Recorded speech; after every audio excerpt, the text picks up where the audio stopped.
विधानसभा चुनाव को लेकर नेताओं की सभाएं और दौरे मोर्चे शुरू हो गए हैं। इस पृष्ठभूमि में भंडारा के लाखनी तालुका में प्रमुख अन्य कार्यकर्ताओं ने परिणय फुके के नेतृत्व में अजित पवार के समूह के कार्यकर्ताओं के प्रति नाराजगी दर्शाते हुए भाजपा में प्रवेश किया।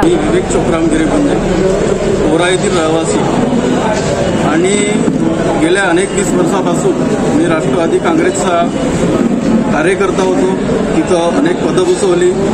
आगायत आजच्या परिस्थितीला जेव्हा पक्ष विभागायचा होता त्यावेळेस मी तालुका उपाध्यक्षाची लाखनी ही जबाबदारी पार पाडत होतो। त्यानंतर मी पक्षफुटीनंतर शरद पवार साहेबांच्या गटामध्ये कार्यरत होतो आणि तिथं ओबीसी सेल तालुका अध्यक्षाची जबाबदारी मी आतापर्यंत सांभाळत होतो। मला एवढंच वाईट वाटलं की ज्या नेत्यासाठी आमची जी निष्ठा होती, आम्ही ज्याला ते दैवत मानत होतो, त्यांची निष्ठाची डडमडली आणि आमचं मन कुठंतरी कलुषित झालं आणि ते आपल्या निष्ठेला कुठंतरी त्याला न्याय देऊ शकले नाही।